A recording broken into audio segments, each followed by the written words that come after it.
Gadag by election ಗೆಲ್ಲುವ ಪ್ರತಿಷ್ಠೆ ಬಂಡಾಯಕ್ಕೆ CM ಮದ್ದೇನು? ಸಿಎಲ್ಪಿಯಲ್ಲೂ ಇದೇ ಚರ್ಚೆನಾ? ಶಾಸಕರಿಗೆ ಸಿಎಂ ಟಾಸ್ಕ್ ಏನು?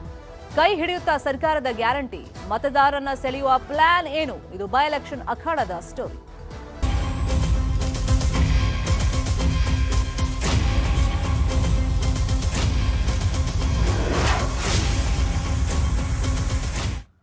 ಸಿಎಂ ಸಿದ್ದರಾಮಯ್ಯ ಅವರಿಗೆ ಬೈ ಎಲೆಕ್ಷನ್ ಟೆನ್ಷನ್ ಇದೆ. ಎರಡೂ ಕ್ಷೇತ್ರಗಳಲ್ಲಿ ಗೆಲ್ಲಲೇಬೇಕಾದಂತ ಒತ್ತಡ ಇದೆ. ಯಾಕಂದ್ರೆ ಎರಡೂ ಕ್ಷೇತ್ರಗಳಲ್ಲಿ ಹಿಂದೆ ಇದ್ದು ಕಾಂಗ್ರೆಸ್ನ ಶಾಸಕರೇ. ಅವರ ನಿಧನದಿಂದ ತೆರವಾಗಿರುವಂತಹ ಕ್ಷೇತ್ರಗಳಲ್ಲಿ ಮತ್ತೆ ತಮ್ಮದೇ ಪಕ್ಷವನ್ನ ಈಗ ಗೆಲ್ಲಿಸಿಕೊಳ್ಳಲೇಬೇಕಾದಂತ ಅನಿವಾರ್ಯತೆ ಸಿದ್ದರಾಮಯ್ಯ ಅವ್ರಿಗೂ ಇದೆ, ಕಾಂಗ್ರೆಸ್ಗೂ ಇದೆ. ಇನ್ನು ಸಿಎಲ್ಪಿ ಸಭೆ ಆಯ್ತು ನಿನ್ನೆ. ಬೈ ಎಲೆಕ್ಷನ್ ಬಗ್ಗೆನೇ ಚರ್ಚೆಗಳಾಯಿತು. ಪ್ರತಿ ಗ್ರಾಮ ಪಂಚಾಯಿತಿಯ ಹೊಣೆ ಓರ್ವ ಶಾಸಕನ ಹೆಗಲಿಗೆ ಕೊಡೋದಕ್ಕೆ ತೀರ್ಮಾನವನ್ನ ಮಾಡಿಕೊಂಡಿದ್ದಾರೆ.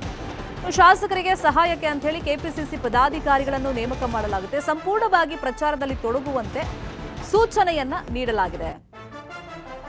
ಇಲ್ಲಿ ಅರೆ ಮನಸ್ಸಿನಿಂದ ಬಂದು ಕೆಲಸ ಮಾಡೋದು ಬೇಡ, ಪೂರ್ಣ ಪ್ರಮಾಣದಲ್ಲಿ ತಮ್ಮನ್ನ ತಾವು ಈ ಬೈ ಎಲೆಕ್ಷನ್ ಪ್ರಚಾರದಲ್ಲಿ ತೊಡಗಿಸಿಕೊಳ್ಳೋದಾದ್ರೆ ಮಾತ್ರ ಬನ್ನಿ ಅಂತ ಹೇಳಿ ಖಡಕ್ ಸೂಚನೆ ಕೊಟ್ಟಿದ್ದಾರಂತೆ. ಕಾಂಗ್ರೆಸ್ ಶಾಸಕರಿಗೆ ಎಚ್ಚರಿಕೆಯನ್ನ ಸಿಎಂ ಸಿದ್ದರಾಮಯ್ಯ ಅವರೇ ಕೊಟ್ಟಿದ್ದಾರಂತೆ. ಪ್ರಮುಖವಾಗಿ ದಾವಣಗೆರೆ ದಕ್ಷಿಣ, ಸೊ ಅಲ್ಲಿ ಬಂಡಾಯದ ಬಿಸಿ ಈಗ ಸದ್ಯಕ್ಕೆ ಕಾಂಗ್ರೆಸ್ಗೆ ತಡ್ತಾ ಇದೆ. ಅಲ್ಪಸಂಖ್ಯಾತರು ಸಿಡಿದೆದ್ದಿದ್ದಾರೆ. ಸೊ ಅವರನ್ನ ಹೆಂಗ್ ಮನವೊಲಿಸೋದು ಅಂತಾನೂ ಕೂಡ ಈಗ ಕಾಂಗ್ರೆಸ್ಗೆ ಒಂದು ಪ್ರಶ್ನೆಯಾಗಿದೆ. ನಿನ್ನೆ ಒಂದಿಷ್ಟು ಅಲ್ಪಸಂಖ್ಯಾತರು ಆ ಭಾಗದವರು ಸಿದ್ದರಾಮಯ್ಯ ಅವರನ್ನ ಭೇಟಿ ಮಾಡಿದಂತ ಸಂದರ್ಭದಲ್ಲಿ ತಮ್ಮ ಅಸಮಾಧಾನ ತೋಡ್ಕೊಂಡಿದ್ದಾರೆ ಅಂತಾನೂ ಮಾಹಿತಿ ಇದೆ. ಇನ್ನೊಂದು ಕಡೆ ಎರಡೂ ಕ್ಷೇತ್ರಗಳಲ್ಲಿ ಕಾಂಗ್ರೆಸ್ ಪಕ್ಷವನ್ನ ಗೆಲ್ಲಿಸಿಕೊಂಡು ಬರುವಂತ ನಿಟ್ಟಿನಲ್ಲಿ ಶಾಸಕರಿಗೆ ಗ್ರಾಮ ಪಂಚಾಯತ್ ಲೆವೆಲ್ ಅಲ್ಲೇ ಟಾಸ್ಕ್ ಅನ್ನ ನೀಡಲಾಗಿದೆ. ಇಲ್ಲಿ ಪೂರ್ಣ ಪ್ರಮಾಣದಲ್ಲಿ ಪ್ರಚಾರದಲ್ಲಿ ತೊಡಗಬೇಕು, ಸುಮ್ಮನೆ ಹೋದ ಬಂದ ಅಂದ್ರೆ ಆತರ ನಡೆಯಲ್ಲ ಅಂತ ಸಿದ್ದರಾಮಯ್ಯ ಅವರೇ ಸೂಚನೆಯನ್ನ ಕೊಟ್ಟಿದ್ದಾರಂತೆ. ಇದೇ ವಿಚಾರವಾಗಿ ಇನ್ನಷ್ಟು ಡೀಟೇಲ್ ಆಗಿ ಇನ್ಫಾರ್ಮೇಶನ್ ಕೊಡ್ತಾ ಹೋಗೋದಕ್ಕೆ ನೇರ ಸಂಪರ್ಕದಲ್ಲಿ ಕನೆಕ್ಟ್ ಆಗಿದ್ದಾರೆ ನಮ್ಮ ಪೊಲಿಟಿಕಲ್ ಬ್ಯೂರೋ ರಿಪೋರ್ಟರ್ ಹೆಬ್ಬಾಕ ತಿಮ್ಮೇಗೌಡರು. ತಿಮ್ಮೇಗೌಡ್ರೆ, ಈಗ ಎರಡು ಕಡೆನೂ ಇದ್ದಿದ್ದು ಕಾಂಗ್ರೆಸ್ ಪಕ್ಷದ ಶಾಸಕರೇ ಅವ್ರ ನಿಧನದಿಂದ ತೆರವಾಗಿದೆ. ಹಂಗಾಗಿ ಮತ್ತೆ ಕಾಂಗ್ರೆಸ್ ಪಕ್ಷವನ್ನೇ ಅಂದ್ರೆ ಆ ಅಭ್ಯರ್ಥಿಗಳನ್ನೇ ಗೆಲ್ಲಿಸ್ಕೊಂಡು ಬರುವಂತ ನಿಟ್ಟಿನಲ್ಲಿ ಕಾಂಗ್ರೆಸ್ ಪಕ್ಷದ ಸ್ಟ್ರಾಟಜಿ, ಅದರಲ್ಲೂ ದಾವಣಗೆರೆಯಲ್ಲಿ ಮೂಡಿರುವಂತಹ ಭಿನ್ನಮತದ ಬಗ್ಗೆ ನಿನ್ನೆ ಏನೆಲ್ಲ ಚರ್ಚೆ ಆಯಿತು? ಏನೆಲ್ಲ ಚರ್ಚೆ ಆಯಿತು ಅನ್ನೋದಕ್ಕೆ ಮುಖ್ಯವಾಗಿ ಇಲ್ಲಿ ಏನು ಆಡಳಿತಾರೂಢ ಕಾಂಗ್ರೆಸ್ಗೆ ಹಿನ್ನಡೆ ಆಗಬಾರ್ದು, ಮತ್ತೊಂದು ಕಡೆಯಾಗಿ ಬಿಜೆಪಿ ಮತ್ತು JDS ಮೈತ್ರಿಗೆ ಇದೊಂದು ರೀತಿ ಹಿನ್ನಡೆಯನ್ನು ತರಬೇಕು ಅನ್ನುವಂಥ ಒಂದು ನಿಟ್ಟಲ್ಲಿ ಇದೀಗ ಕಾಂಗ್ರೆಸ್ ನಾಯಕರು ಪಣ ತೊಟ್ಟಂತೆ ಕಾಣಿಸ್ತಾ ಇದೆ ಶರ್ಮಿತಾ. ಸೊ ಹೀಗಾಗಿ ನಿನ್ನೆ ಏನು ರಾಜ್ಯಕ್ಕೆ ಆಗಮಿಸಿರುವಂಥ ರಣದೀಪ್ ಸಿಂಗ್ ಸುರ್ಜೇವಾಲಾ ಅವರು KPCC ಕಚೇರಿಯಲ್ಲಿ ಏನು ಮ್ಯಾರಥಾನ್ ಸಭೆಗಳನ್ನು ನಡೆಸಿರ್ತಕ್ಕಂಥದ್ದು. ನಿನ್ನೆ ಬೆಳಿಗ್ಗೆಯಿಂದಲೂ ಕೂಡ ಪಕ್ಷದ ವಕ್ತಾರರು, ಪಕ್ಷದ ಮುಖಂಡರುಗಳು, ಮತ್ತೊಂದು ಕಡೆಗೆ ದಾವಣಗೆರೆ ಭಾಗದ ಕಾರ್ಯಕರ್ತರ ಸಭೆಯನ್ನು ಕೂಡ ಮಾಡಿರುವಂಥದ್ದು. ಮತ್ತೊಂದು ಕಡೆಯಾಗಿ ಈ ಮುಖ್ಯಮಂತ್ರಿ ಸಿದ್ದರಾಮಯ್ಯನವರು ಕೂಡ ನಿನ್ನೆ ಅಂದರೆ ತಡರಾತ್ರಿ ಕಾಂಗ್ರೆಸ್ ಶಾಸಕಾಂಗ ಪಕ್ಷದ ಸಭೆಯನ್ನು ಕರೆದು ಏನು ಪ್ರತಿ ಪಂಚಾಯತಿಗೆ ಒಬ್ಬರ ಶಾಸಕರನ್ನ ನಿಯೋಜನೆಯನ್ನು ಮಾಡ್ತೀವಿ, ಮತ್ತೊಂದು ಕಡೆಗೆ ಪ್ರತಿ ಹೋಬಳಿಗೆ, ಮತ್ತೊಂದು ಕಡೆಗೆ ಪ್ರತಿ ವಾರ್ಡ್ಗೆ ಒಬ್ಬ ಸಚಿವರನ್ನು ನಿಯೋಜನೆ ಮಾಡ್ತೀವಿ. ಹೀಗಾಗಿ ನೀವೆಲ್ಲರೂ ಕೂಡ ಬಂದು ಸರ್ಕಾರದ ಕಾರ್ಯಕ್ರಮಗಳನ್ನು ತಿಳಿಸ್ಬೇಕು, ಮತ್ತೊಂದು ಕಡೆಯಾಗಿ ಕಾರ್ಯಕರ್ತರ ಮನವೊಲಿಸ್ಬೇಕು, ಮತ್ತೊಂದು ಕಡೆಯಾಗಿ ಏನು ಅಲ್ಲಿ ಬಂಡಾಯವನ್ನು ಇದ್ದಿರ್ತಕ್ಕಂಥ ಅಲ್ಪಸಂಖ್ಯಾತ ಮತಗಳನ್ನು ಸೆಳೆಯುವಂಥ ಒಂದು ನಿಟ್ಟಲ್ಲಿಯೂ ಕೂಡ ನಾವು ಸ್ಟ್ರಾಟಜಿಯನ್ನು ರೂಪಿಸಬೇಕು ಅನ್ನುವಂಥ ನಿಟ್ಟಲ್ಲಿ. ಮತ್ತೊಂದು ಕಡೆಗೆ ಬಾಗಲಕೋಟೆ ವಿಧಾನಸಭಾ ಕ್ಷೇತ್ರದಲ್ಲೂ ಕೂಡ ವೀರಶೈವ ಲಿಂಗಾಯತ ಮತಗಳನ್ನು ಸೆಳೆಯುವಂಥ ಒಂದು ನಿಟ್ಟಲ್ಲಿ ಏನೆಲ್ಲ ಕಾರ್ಯತಂತ್ರಗಳನ್ನು ರೂಪಿಸಬೇಕು ಮತ್ತು ಏನೆಲ್ಲ ಸಹಕಾರವನ್ನು ಕೊಡಬೇಕಾಗುತ್ತೆ ಅದೆಲ್ಲದಕ್ಕೂ ಕೂಡ ಸರ್ಕಾರ ಸಿದ್ಧವಾಗಿದೆ. ವೀರಶೈವ ಲಿಂಗಾಯತ ಮುಖಂಡರುಗಳು ಕೂಡ ಇದಕ್ಕೆ ಹೆಚ್ಚಿನ ಒತ್ತನ್ನು ಕೊಡಬೇಕು ಅನ್ನುವಂಥ ನಿಟ್ಟಲ್ಲಿ ಸಚಿವ MB ಪಾಟೀಲ್, ಶಿವಾನಂದ ಪಾಟೀಲ್, HK ಪಾಟೀಲ್ ಸೇರಿದಂತೆ ಆ ಭಾಗದ ಸ್ಥಳೀಯ ಮುಖಂಡರಿಗೂ ಕೂಡ ಒಂದು ಸೂಚನೆ ಕೂಡ ಕೊಟ್ಟಿರ್ತಕ್ಕಂಥದ್ದು. ಇನ್ನುಳಿದಂತೆ ಐಂದ ಮತಗಳನ್ನು ಸೆಳೆಯುವಂಥ ನಿಟ್ಟಲ್ಲಿ, ದಲಿತ ಮತಗಳನ್ನು ಸೆಳೆಯುವಂಥ ಒಂದು ನಿಟ್ಟಲ್ಲಿ ಸತೀಶ್ ಜಾರಕಿಹೊಳಿ ಅವರು ಕೂಡ ಹೆಚ್ಚಿನ ಒಂದು ಜವಾಬ್ದಾರಿಯನ್ನು ಕೊಟ್ಟಿದ್ದಾರೆ ಅಂತ ಹೇಳಲಾಗ್ತದೆ.